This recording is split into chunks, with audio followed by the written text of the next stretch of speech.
Assalamualaikum warahmatullahi wabarakatuh. Perkenalkan, nama saya Sofi Kurniawan dengan NIM 2306030 dari jurusan Ekonomi Pembangunan Fakultas Ekonomi dan Bisnis. Di sini saya akan mempresentasikan materi tentang mata kuliah Teori Ekonomi Makro tentang bab 10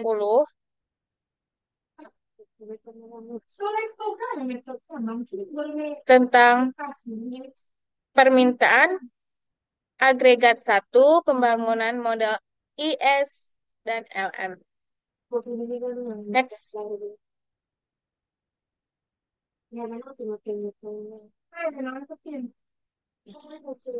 Depresi besar atau Great Depression menyebabkan banyak ekonom mempertanyakan keambasan teori ekonomi klasik. Dari bab 3 sampai 6 itu mereka percaya mereka perlu model baru untuk menjelaskan kemerosotan ekonomi yang dahsyat. Itu dan untuk menyarankan kebijakan pemerintah yang bisa mengurangi kesulitan ekonomi yang masyarakat alami. Pada tahun 1936, John Maynard Keynes itu menulis The Grand Theory of Economic Interest and Money. Itu di dalamnya ia mengusulkan cara baru untuk menganalisis perekonomian yang ia hadiri sebagai alternatif dari teori klasik. Keynes menyatakan permintaan agregat rendah bertanggung jawab atas rendahnya pendapatan yang tingginya pengangguran yang mencirikan kemerosotan ekonomi. Ia mengkritik teori bahwa hanya penawaran agregat yang menentukan pendapatan nasional. Next, model Keynes. Latar belakang dari model. Model Keynes diartikan berbeda-beda oleh banyak orang. Hal yang berguna untuk memikirkan model Keynes buku teks dasar sebagaimana perincian dan perluasan dari teori klasik, perputaran uang variabel, dan harga kakunya, mencerminkan kepercayaan Keynes itu bahwa kelemahan model klasik berasal dari asumsi terlalu ketat yang mm, tetap memperputarkan konstan serta upah yang dan harga yang sangat fleksibel. Model permintaan agregat atau disebut dengan AD dapat dibagi ke dalam dua bagian.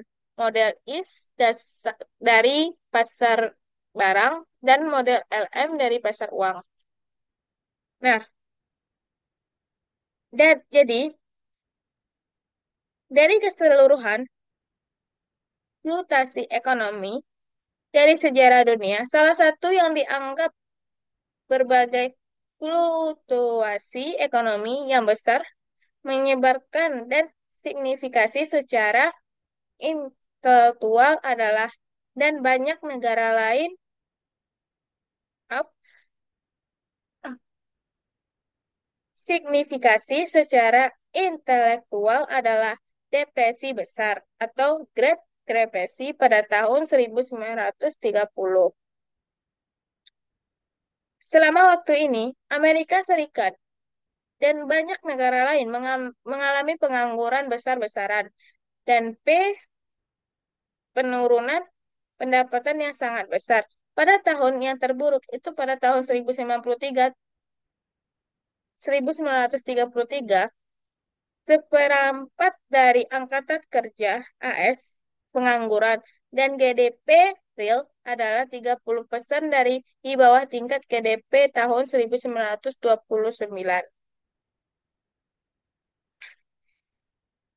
Episode yang menyebarkan ini penyebab banyak ekonomi yang mempertanyakan keambasan teori ekonomi klasik teori yang kita kajikan. Nah, teori klasik tampaknya tidak mampu menjelaskan represi tersebut. Menurut teori itu, pendapatan nasional tergantung pada penawaran faktor dan ketersediaan teknologi yang tidak berubah secara substansial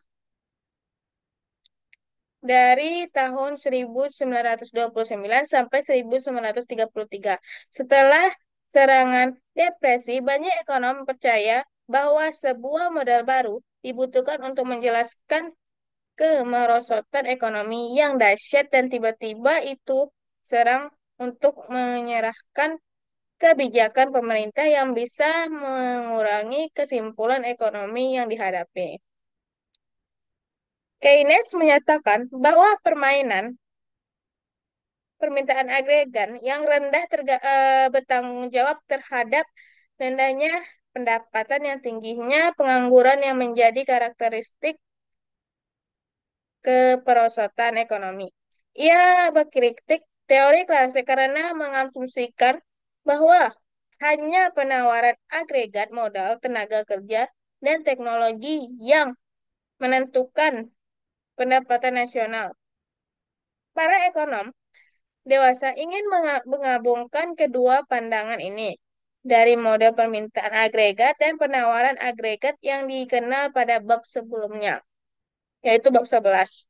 Dalam jangka panjang, harga bersifat fleksibel dan penawaran agregat menentukan pendapatan, tetapi dalam jangka pendek harga bersifat kaku sehingga perubahan permintaan agregat akan mempengaruhi pendapatan. Dalam bab sebelumnya kita meneruskan pembelajaran kita nanti. Jadi, model permintaan agregat itu dikembangkan pada bab sebelumnya disebut bila model ISLM adalah interpretasi terkemuka dan teori Keynes. Tujuan model tersebut adalah untuk menunjukkan apa yang menentukan pendapatan nasional dan berbagai tingkat harga. Ada dua cara untuk mendapatkan masalah ini. Kita bisa memandang model ISLM sebagai model yang menunjukkan apa yang menyebabkan pendapatan berubah dalam jangka pendek ketika tingkat harga adalah tetap. Atau kita bisa memandang sebagai model yang menunjukkan apa yang menyebabkan kurva permintaan agregat bergeser. Kedua pendapat model ini adalah ekuivalen sebagaimana ditunjukkan pada jangka pendek ketika tingkat harga tetap pergeseran kurva permintaan agregat menyebabkan perubahan pendapatan nasional. Jadi, dua bagian dari model ISLM itu adalah kurva IS dan kurva LM. IS itu menyatakan investasi dan tabungan, sedangkan IS menyatakan apa yang terjadi pada pasar barang jasa yang pertama kali kita bahas pada bab sebelumnya itu bab 3.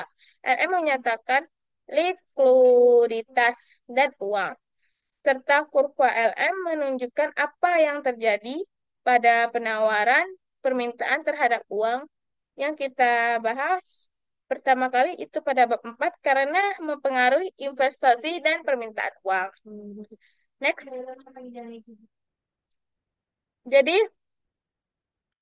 model permintaan agregat AD dapat dibagi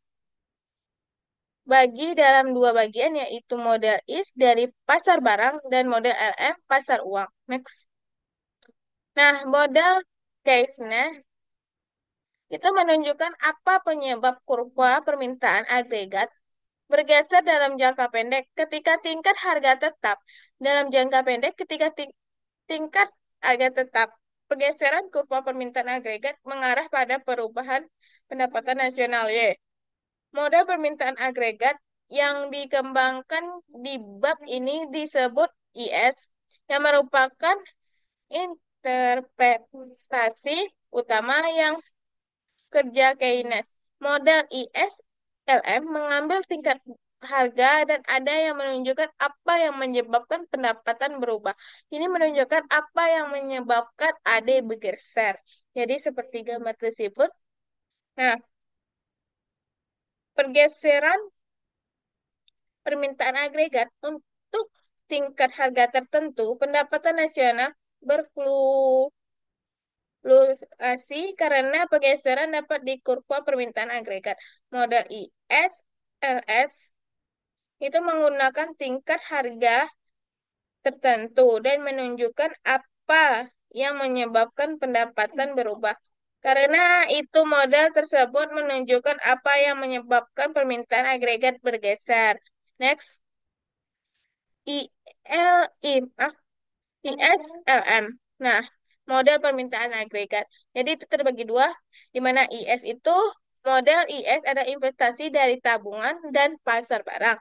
Sedangkan model model LM itu likuiditas dan uang dan dari pasar uang. Nah, bisa kita lihat secara jelas. Next. Nah, pasar barang dan kurva IS. Kurva IS itu singkatan dari investasi dan saving atau tabungan. Memplot hubungan antara tingkat bunga dan tingkat pendapatan. Muncul di pasar barang dan jasa. Sedangkan pasar uang dan kurva LM itu singkatan dari likuiditas dan money atau uang. Memplot hubungan antara tingkat bunga dan tingkat pendapatan yang muncul di pasar uang. Jadi, di sini kita bisa jelas membedakan antara pasar barang dan kurva IS dan pasar uang dan kurva LM. Next. Nah, karena tingkat bunga mempengaruhi baik investasi dan permintaan uang, ia adalah variabel yang menghubungkan dua bagian model ISLM. Nah, model menunjukkan bagaimana investasi antara pasar-pasar ini menentukan posisi dan kemiringan kurva permintaan agregat. Dan karena tingkat pendapatan nasional dalam jangka pendek. Dalam General Theory of Money, Day Employment pada tahun 1936, Keynes menyatakan pendapatan total perekonomian dalam jangka pendek ditentukan sebagian besar oleh keinginan belajar, rumah tangga, perusahaan, dan permintaan. Semakin orang ingin belanja, semakin banyak orang yang, maaf, semakin banyak barang dan jasa yang perusahaan dapat jual, semakin banyak perusahaan jual, semakin banyak pula output yang mereka akan pilih untuk diproduksi dan semakin banyak yang mereka akan pilih untuk memperkerja. Jadi masalah selama resensi dan depresi menurut Casey adalah belanja yang tidak cukup. Perpotongan Keynes itu adalah suatu usaha untuk memodelkan wawasan ini. Next.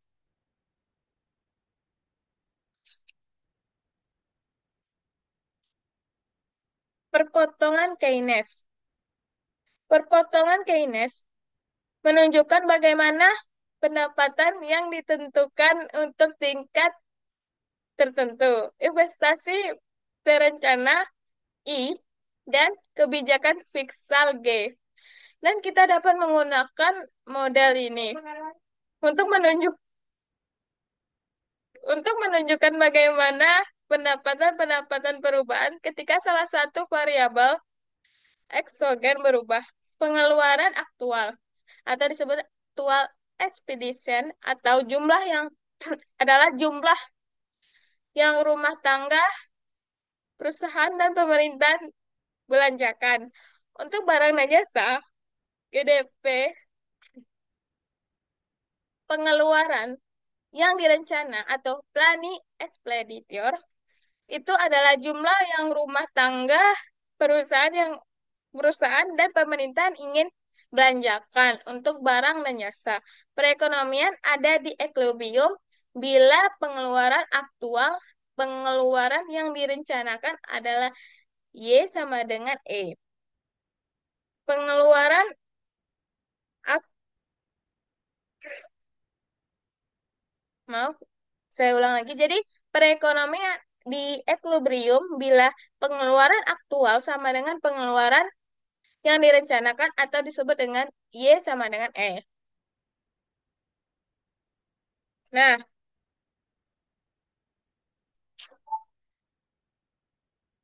pada gambar tersebut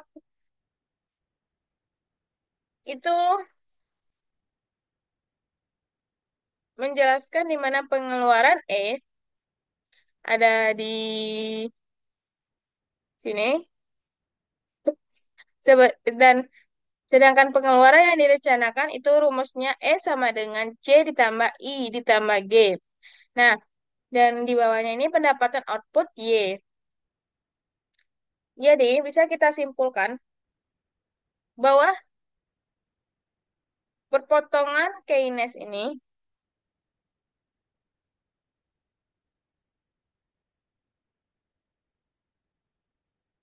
menyatakan bahwa pendapatan total pemerintah, maaf, bahwa pendapatan total perekonomian dalam jangka pendek sangat ditentukan oleh keinginan rumah tangga, perusahaan, dan pemerintahan untuk membelanjakan pendapatan. Semakin banyak orang yang mengeluarkan pendapatannya, semakin banyak barang dan jasa yang bisa dijual perusahaan. Semakin banyak perusahaan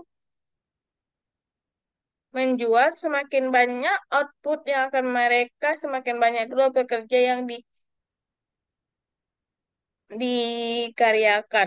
Jadi masalah selama ini, masa resensi dan depresi menurut Keisa adalah pengeluaran yang tidak cukup. Perpotongan Keisa adalah sebuah upaya untuk membuat sebuah model dari pandangan ini.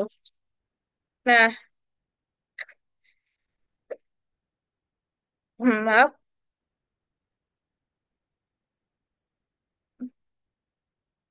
Nah, jadi dari gambar tersebut itu menjelaskan di mana perpotongan kesan equilibrium dalam perpotongan kesan adalah di titik A, di mana pendapat pengeluaran aktual sama dengan pengeluaran yang direncanakan. Nah, next. Nah, garis 45 derajat, buka kurung Y sama dengan E, memplot titik-titik di mana kondisi ini berlaku dengan menambahnya fungsi pengeluaran yang direncanakan. Diagram ini melihat perpotongan Keynes. Bagaimana perekonomian mencapai equilibrium? Ini persediaan memainkan peranan penting dalam perekonomian sesuai kapanpun. Maaf. Jadi persediaan memainkan perannya penting dalam proses penyesuaiannya. Jadi kapanpun perekonomian tidak diequilibriumkan, maka perusahaan mengalami perubahan persediaan yang tak direncanakan. Dan ini mendorong mereka mengubah tiap mengubah tingkat produksi. Jadi perubahan produksi lalu mempengaruhi pendapat dan pengeluaran total pergerakan perekonomian kembali ke equilibrium. Next. Jadi pada gambar tersebut ini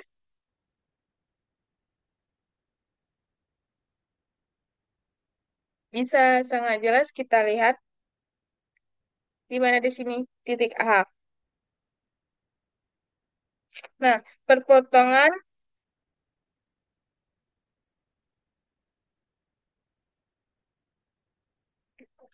yang menyesuaikan. Jadi gambar tersebut itu menyesuaikan gambar tersebut ini bisa kita jelasin dengan menyesuaikan penunjuk equilibrium dalam perpotongan Keynesia jika perusahaan memproduksi pada tingkat Y. Maka pengeluaran yang direncanakan E1 akan mengurangi produksi dan perusahaan akan mengakumulasi persediaan. Akumulasi persediaan ini akan mendorong perusahaan mengurangi produksi. Demikian pula jika perusahaan memproduksi pada tingkat Y. Nah, maka pengeluaran yang direncanakan adalah Z akan melebihi produksi dan perusahaan akan mengurangi persediaannya. Penurunan persediaan ini akan mendorong perusahaan meningkat produksi dalam kedua kasus keputusan perusahaan yang mendorong perekonomian menuju equilibrium. Next. Nah, perhatikan bagaimana perubahan belanja pemerintahan mempengaruhi perekonomian. Karena belanja pemerintah adalah salah satu komponen pengeluaran, jadi belanja pemerintah yang lebih tinggi berakibat pada pengeluaran direncanakan yang lebih tinggi untuk semua tingkat pendapatan.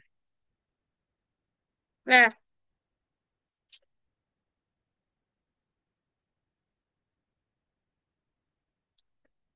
pada gambar tersebut, itu kenaikan belanja pemerintah dalam perpotongan Keynesia, kenaikan belanja pemerintah sebesar segitiga G, meningkatkan pengeluaran yang direncanakan sebesar jumlah itu untuk semua tingkat pendapatan.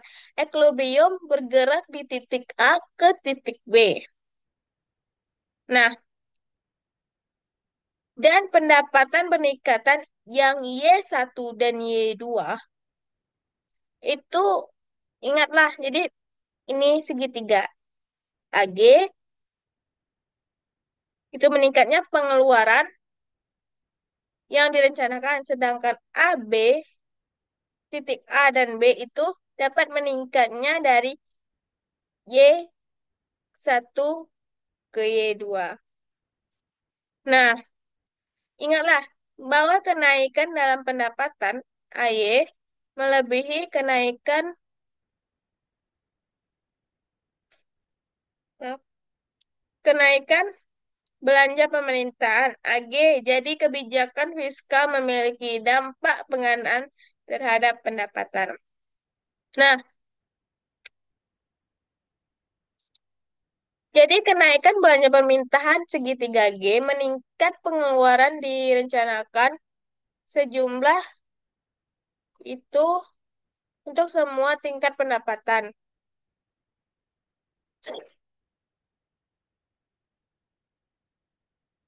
Maaf, equilibrium bergerak di A ke B dan pendapatan meningkat ingat bahwa kenaikan pendapatan Y melebihi kenaikan belanja permintaan segitiga G.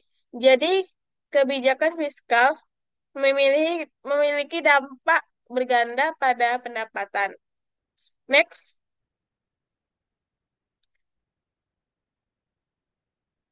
kebijakan fiskal berganda. Jika belanja pemerintah naik $1, itu maka Anda mungkin mengira output equilibrium Y juga akan naik. Tapi tidak. Pegandaan menunjukkan perubahan permintaan output em, akan lebih besar dari perubahan awal belanja. Mengapa? Karena ada kenaikan belanja pemerintah segitiga G. Pendapatan juga meningkat sebesar segitiga G. Kenaikan pendapatan akan meningkat konsumsi sebesar MPC dikali segitiga G, di mana MPC adalah kecenderungan mengonsumsi, maaf, di mana MPC adalah cenderung dengan mengkonsumsi marginal. Kenaikan konsumsi meningkat pengeluaran dan pendapatan lagi. Kenaikan kedua pada pendapatan sebesar MPC dikali segitiga G. Sekali lagi meningkatnya konsumsi, kali ini sebesar MPC dikali buka kurung MPC dikali segitiga G yang kembali meningkat pendapatan yang begitu seterusnya. Jadi proses peganda membantu menjelaskan fluktuasi pemerintahan output. Contohnya jika suatu dalam perekonomian mengurangi belanja investasi, maka orang yang mendapatkan telah menurun akan belanja lebih sedikit sehingga pergerakan pemerintahan equilibrium semakin jauh di bawah. Next. Nah, dalam kebijakan fiskal berganda ini ada dua, itu ada dalam bentuk belanja pemerintah dan pajak.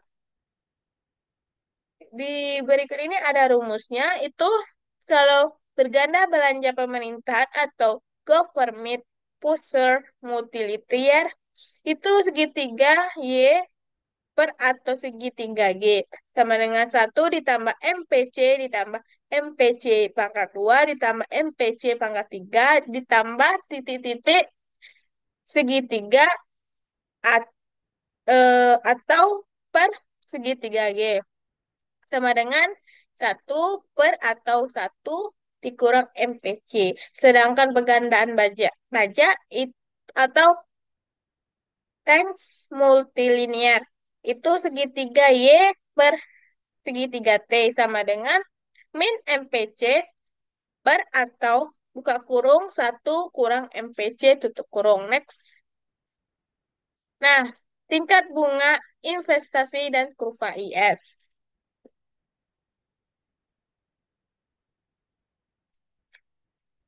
Kita tambahkan hubungan antara tingkat eh, bunga dan investasi, maka kita menulis tingkat investasi yang direncanakan sebagai I sama dengan I tutup kurung R. Jadi pada slide,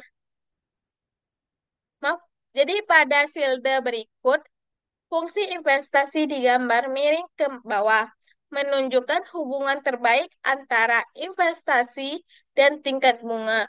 Untuk menentukan bagaimana pendapatan perubahan ketika tingkat bunga berubah, kita gabungkan fungsi investasi dengan diagram kepotongan Keynes. Nah, kurva IS itu memeriksa hubungan antara tingkat bunga dan tingkat pendapatan ini. Pada dasarnya, kurva IS menggabungkan investasi antara I dan Y dan ditunjukkan oleh potongan Keynes. Karena kenaikan tingkat bunga menyebabkan investasi yang direncanakan menurun, yang lalu menyebabkan pendapatan menurun. Kurva IS melandai ke bawah. Next. Mendefiris me- saya ulang lagi itu menderivasi kurva IS. Nah, kenaikan tingkat bunga grafik A. Menurunnya investasi,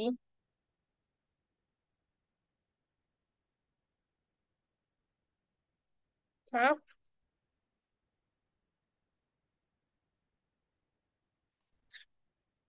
direncanakan yang bergerak pengeluaran direncanakan ke bawah grafik B yang menurunkan pendapatan grafik C. Nah, pada gambar A, B, C itu yang A gambar fungsi investasi, yang B itu perpotongan Keynes, yang C kurva I. Nah, jadi mendefinisikan kurva I bagian A itu menunjukkan fungsi investasi kenaikan tingkat bunga dari R1 ke R2, mengurangi jumlah investasi yang direncanakan dari R1 ke R2. Sedangkan yang bagian B itu menunjukkan perpotongan kinesia, itu penurunan investasi yang direncanakan. Dan F R1 ke R2 pergeseran. Fungsi pengeluaran yang direncanakan ke bawah sehingga tingkat pendapatan turun dari Y1 ke Y2. Dan sedangkan bagian yang C itu menunjukkan kurva IS yang memeriksa hubungan antara tingkat bunga dan pendapatan semakin tinggi, tingkat bunga semakin rendah, tingkat pendapatan. Nah, jadi akan bergeser fungsi pengeluaran yang direncanakan ke bawah. Bagaimana terlihat dalam bagian B. Gambar 10 dikurang 7. Nah, pergeseran dalam fungsi pengeluaran yang direncanakan menyebabkan tingkat pendapatan turun dari Y1 ke Y2. Dengan demikian, kenaikan tingkat bunga mengurangi pendapatan. Kurva IS yang ditunjukkan dalam bagian C, gambar, itu 10 dikurang 7. Pemarik. Jadi, peringkas hubungan antara tingkat bunga yang tingkat pendapatan ini, esensinya kurva I, yang mengkombinasikan interaksi antara R dan I yang ditunjukkan oleh fungsi investasi dan interaksi antara IY yang diturunkan oleh perpotongan kinesia. Setiap titik pada kurva IS menggambarkan keseimbangan di pasar barang dan kurva tersebut mengilustrasikan bagaimana tingkat keseimbangan pendapatan tergantung pada tingkat suku bunga. Karena kenaikan tingkat bunga menyebabkan investasi yang direncanakan turun dan menyebabkan keseimbangan pendapatan turun, maka kurva IS miring ke bawah. Next. Nah, ringkasannya, jadi kurva IS menunjukkan kombinasi turun bunga dari tingkat pendapatan yang konsisten dan equilibrium pada pasar barang dan jasa.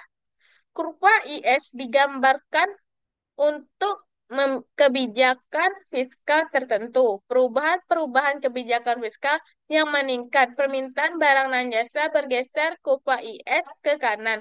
Perubahan kebijakan fiskal yang menurun permintaan barang dan jasa bergeser ke IS ke kiri. Next. Nah, pasar uang dan kurva LM. Sekarang kita telah menderivasikan bagaimana IS dari AD. Sekarang waktunya melengkapi model AD dengan menambahkan kurva equilibrium pasar uang kurva LM. Untuk mengembangkan teori ini, kita mulai dengan penawaran keseimbangan uang real.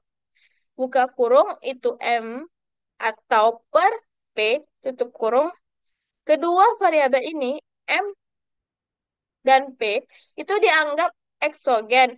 Ini penghasilan kurva penawaran vertikal. Perhatikan permintaan sehingga uang real L, teori preferensi likuiditas atau teori liquidity preference menyatakan tingkat bunga yang lebih tinggi menurut jumlah bunga real yang diminta.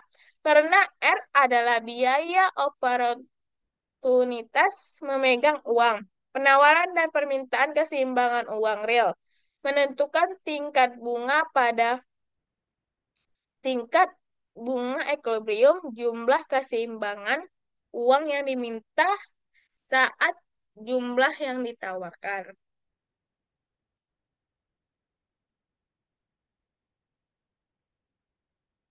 Nah, jadi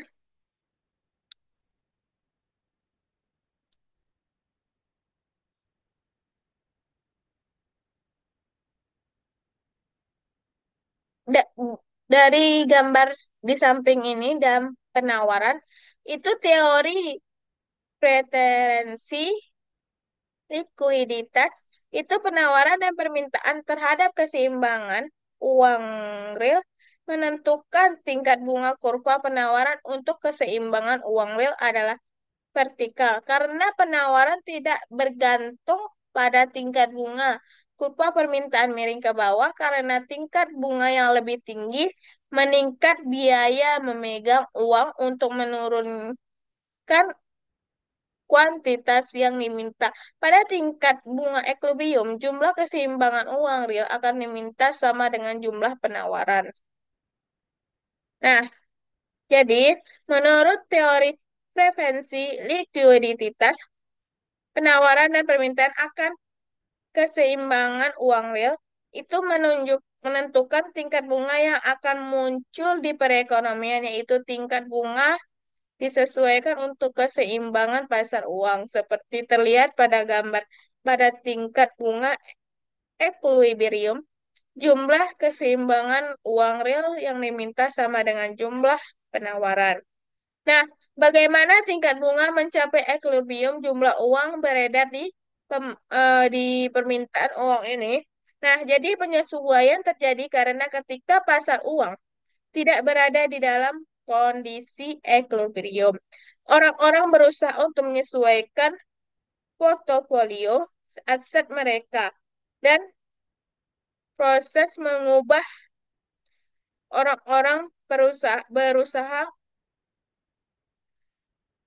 menyesuaikan mengubah tingkat bunga. Misalnya, jika tingkat bunga berada di antara tingkat ekuilibrium, jumlah kesimbang uang real akan ditawarkan melebihi jumlah yang di mana orang-orang yang memegang kelebihan jumlah yang beredar berusaha mengubah sebagian di antara dari bentuk uang yang tidak menghasilkan bunga menjadi deposito bank atau obligasi yang dapat menghasilkan bunga. Bank dan penerbit obligasi yang lebih suka membayar tingkat bunga yang menghasilkan bunga. Bank dan penerbit obligasi yang lebih suka membayar tingkat bunga yang lebih rendah, merespon kelebihan jumlah uang beredar. Ini dengan mengurangi tingkat bunga lebih rendah, merespon kelebihan jumlah uang beredar, dan dengan mengurangi tingkat bunga yang mereka tawarkan. Sebaliknya, jika tingkat bunga beredar di bawah tingkat equilibrium sehingga jumlah uangnya diminta melebihi penawaran, maka orang-orang berusaha memperoleh uang dengan menjumlah obligasi atau menarik dananya di bank. Untuk menarik kembali dana, bunga mencapai tingkat equilibrium dan di mana orang-orang amat dengan portofolio aset moneter dan aset non-moneter mereka. Nah, setelah kita mengetahui bagaimana tingkat bunga ditentukan, kita bisa menggunakan teori preferensi likuiditas untuk menunjuk bagaimana tingkat bunga menghadapi perubahan jumlah uang beredar. Anggaplah bahwa Fed tiba-tiba mengurangi jumlah uang beredar. Nah, menurut dalam mengurangi M atau B itu karena P adalah tetap dan modal. Penawaran keseimbangan uang real bergeser kiri, sebagaimana terlihat dalam pada gambar tersebut, itu tingkat bunga ekuilibrium naik dari R1 ke R2. Nah, tingkat bunga yang lebih tinggi membuat orang-orang merasa puas untuk memegang uang real yang lebih sedikit. Hal sebaliknya akan terjadi jika rate tiba-tiba meningkat jumlah uang beredar. Jadi menurut teori preferensi, likuiditas menurun jika uang beredar menaikkan tingkat bunga dan kenaikan jumlah uang beredar menurut tingkat bunga. Next, equilibrium pasar uang. Nah, di mana rumusnya itu L dibuka kurung R sama dengan M per P. Di mana L buka kurung R itu adalah permintaan uang, sedangkan sama dengan itu M atau per itu keseimbangan uang real. Next, permintaan uang atau disebut dengan buka kurung M buka kurung P tutup kurung pangkat T sama dengan L buka kurung R Y besar. Nah, itu jumlah keseimbangan uang real yang diminta berbanding terbalik dengan tingkat bunga karena R adalah biaya opo- oportunitas memegang uang dan berbandingan lurus dengan pendapatan karena transaksi yang diminta. Jadi,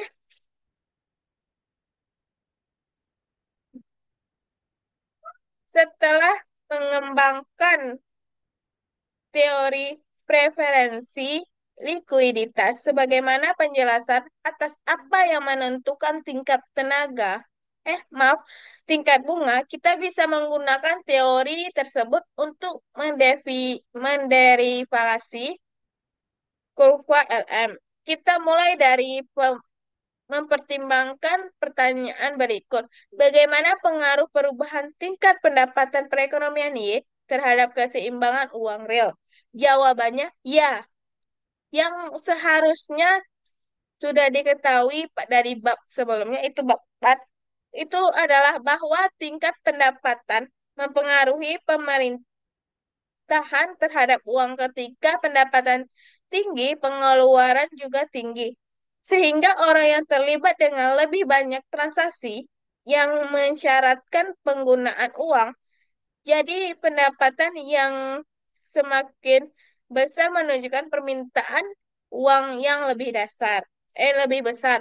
Jadi kita bisa menyatakan gagasan ini dengan menulis fungsi permintaan uang.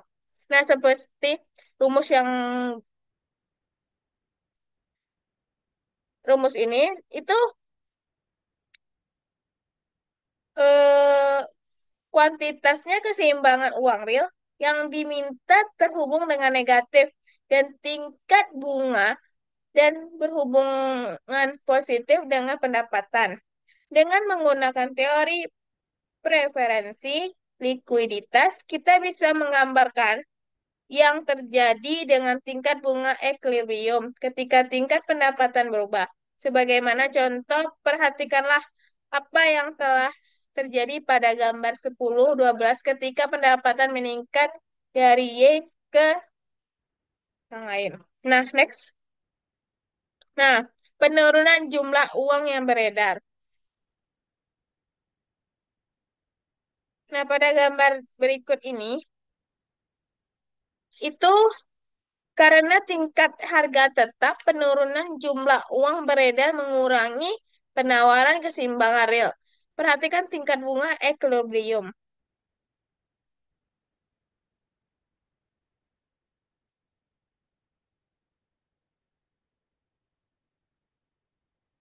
Next.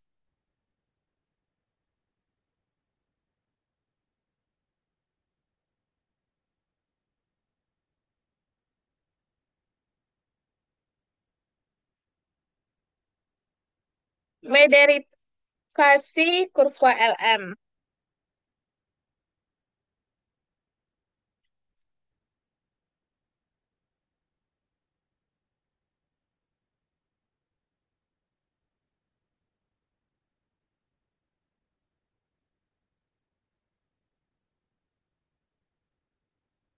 Nah, pada gambar tersebut, itu kenaikan pendapatan meningkat permintaan yang menaikkan tingkat bunga. Ini disebut dengan kenaikan permintaan transaksi untuk uang. Kurva LM memeriksa perubahan ini dalam ekuilibrium pasar uang. Nah, pada gambar ini, itu menderivasi kurva LM bagian A. Jadi ini gambar A itu tentang untuk keseimbangan uang real, sedangkan yang satunya lagi itu kurva LM.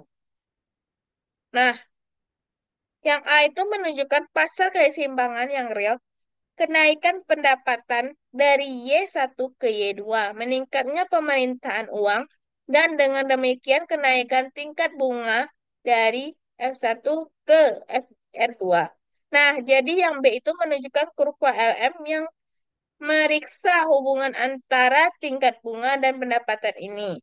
Semakin tinggi tingkat pendapatan, maka semakin tinggi tingkat bunga. Nah, Y2. Sebagaimana ditunjukkan pada gambar A, juga itu pendapatan ini bergeser kurva permintaan uang ke kanan dengan penawaran keseimbangan uang real tidak berubah. Tingkat bunga harus naik dan R1 ke R2 untuk menyimbangkan pasar uang. Karena itu menurut teori preferensi likuiditas, pendapatan lebih tinggi menyebabkan tingkat bunga yang lebih tinggi. Kurva LM pada gambar B itu merangkum hubungan antara tingkat pendapatan dan tingkat bunga. Tiap titik pada kurva LM menggambarkan keseimbangan pada pasar uang dan kurva mengilustrasikan bagaimana keseimbangan yang tinggi bunga tergantung pada pendapatan. Semakin tinggi tingkat pendapatan, semakin tinggi pula permintaan terhadap keseimbangan uang real. Dan semakin tinggi pula tingkat bunga equilibrium. Karena itu kurva LM miring ke atas. Nah, bagaimana kebijakan moneter bergeser ke kurva LM? Nah, kurva LM menyatakan tingkat bunga yang menyeimbangkan pasar uang pada setiap tingkat pendapatan. Namun seperti kita lihat sebelumnya, tingkat bunga equilibrium juga tergantung pada penawaran keseimbangan yang real.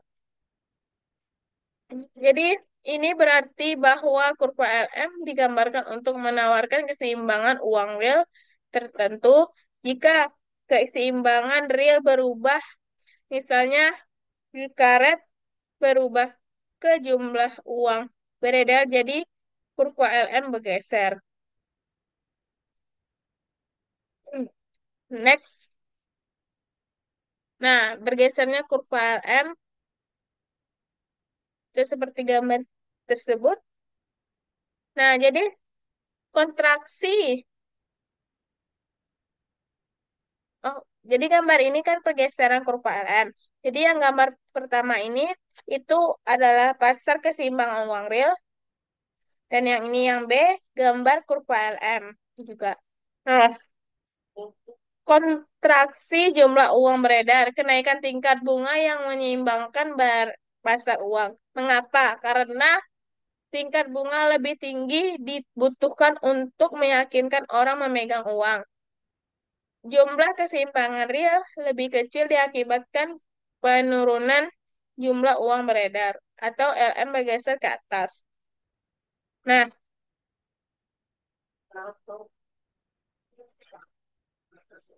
jadi penurunan jumlah uang beredar bergeser kurva LM ke atas bagian. Itu A menunjukkan bahwa untuk setiap tingkat pendapatan Y, penurunan jumlah uang beredar mendobrak tingkat bunga yang menyeimbangkan pasar uang. Karena itu, kurva LM dapat dalam bagian B yang bergeser ke atas. Secara ringkas, kurva LM menunjukkan kombinasi tingkat bunga yang tingkat pendapatan yang konsisten dengan equilibrium dasar pasar keseimbangan uang real. Kurva LM digambarkan untuk menawarkan keseimbangan uang real tertentu. Penurunan dalam penawaran keseimbangan uang real bergeser kurva LM ke atas. Kenaikan dan penawaran keseimbangan uang real bergeser kurva LM ke bawah. Next. Model IS dan LM. Nah, dari AD itu perpotongan kurva persamaan IS di mana Y sama dengan C buka kurung Y kurang P ditambah I buka kurung R tutup kurung ditambah G dan kurva atau persamaan LM, koma M per P sama dengan L yang menentukan tingkat permintaan agregat perpotongan kurva IS dan LM memprestasikan equilibrium simulasi di pasar barang dan jasa dan pasar keseimbangan uang real untuk nilai belanja pemerintahan pajak, uang yang beredar, dan tingkat harga yang tertentu. Next. Next. Nah, jadi di materi bab 10 ini atau konsep-konsep penting dalam bab 10 ini ada model ISLM atau IE, ISLM model atau kurva IS atau IS cover, kurva LM, LM cover, dan perpotongan Keynesi cost, dan pergandaan belanja pemerintah atau government purchase multilinear dan pergandaan pajak teks multilinear dan pajak preferensi atau likuiditas atau theory of liquidity preference. Nah, baik, sekian dari presentasi saya. Lebih kurangnya saya mohon maaf. Saya akhiri dengan Assalamualaikum warahmatullahi wabarakatuh.